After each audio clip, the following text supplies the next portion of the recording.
लोग भुखा नाल पे मरने ते तुसी लोकां पे खिलाने हो। की वजह है, की रीजन है, की मामलात? ਅਸੀਂ ਬਹੁਤ ਚੰਗੇ ਲੋਕ ਹਾਂ, ਸੋਹਣੇ ਪਿਆਰੇ ਮਾਸੂਮ ਲੋਕ ਹਾਂ। और सुनो गल भाई साहब, वो बड़ा प्यारा शहर है, हम उस फूल के पत्ते हैं। गला करसा खरिया साफ सचिया ते सुचिया। अस्सलाम वालेकुम वीरो भराओ भैनों, क्या हाल है? ठीक हो? राजी पाजी हो? कारबार साहब खैर खरीए तेरा? पता नहीं स्टेट मेट वाले को केड़ा डोला वे, हर हफ्ते कोई ना कोई इवेंट है, ना कोई ढोल बजाया ही होना है। अज इन्होंने को पुछ रहे डोला केड़ी जगह कट के आंदा ने, इन्होंने लोका भी सारा दसो कितने पैसे कितों कितों कट के पे आने। जी अस्सलाम वालेकुम आरस भाई। वालेकुम सलाम जी। आरस भाई पहले साथ डोले ना दसो, हर हफ्ते कोई ना कोई टोपी ड्रामा, कोई ढोल, कोई फंक्शन, कोई इवेंट, कुछ ना कुछ करने ही पैने होने हो। लोग भुखा नाल पे मरने ते तुसी लोकां पे खिलाने हो। की वजह है, की रीजन है, की मामलात? अल्लाह पे देना है जी, बस असा न्यूज़ साफ है, रब तला पे देना। असा नहीं पता कितों पे आना है, लेकिन आ रहे हैं जो असी प्लान करना असा कोल कोई नहीं होना, लेकिन फिर आ रहे हैं अलहमदुल्ला।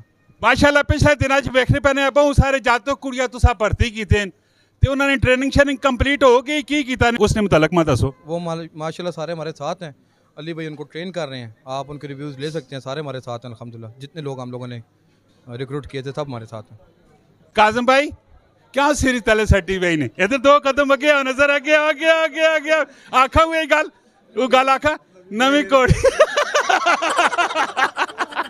माशाल्लाह जी बहुत ही प्यारे और बहुत ही हैंडसम का और काबिल एतमाद प्यारे सोहने भाई नसा ने काजम भाई। काजम भाई माशाल्लाह जी इतनी सोहनियां रौनकां लाइयां पिया ने, बच्चों ने अज वालदैन भी आए पे और की करना चाहते हो, की मैसेज है, की पैगाम है खास करके ना लोका मारो? देखो जी गल सारा तू जी जरूरी होवे कि लोगों ना रियल स्टेट तो एतमाद रखना पैना, ठीक है।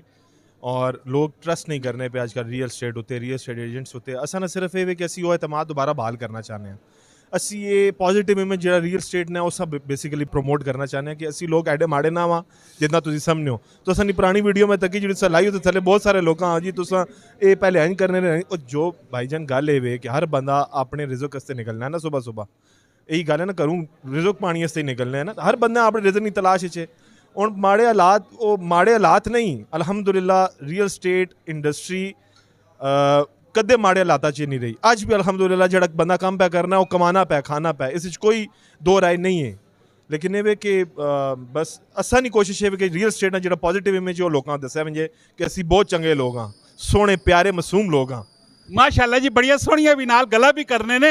एक वीडियो वाकया ऐसा लाई है ये पिछले हफ्ते और उसने होते तकरीबन जब यह घंटे ने अंदर अंदर कोई 1 लाख व्यू आए तो उसने दो चार कदे मैसेज आ गए ना, कोई वड्डी गल कोई भी नहीं, नैगेटिव मैसेज आए।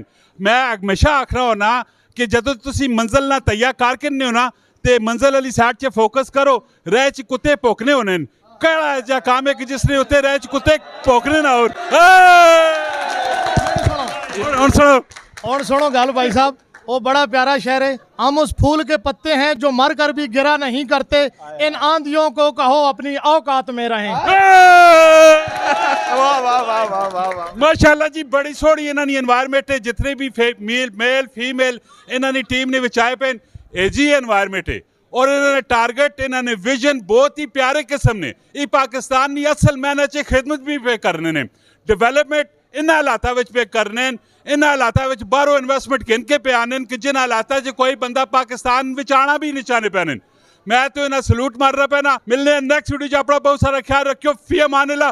पाकिस्तान जिंदाबाद, पाकिस्तान जिंदाबाद। एक बार और हाथ सारे चाके पाकिस्तान जिंदाबाद।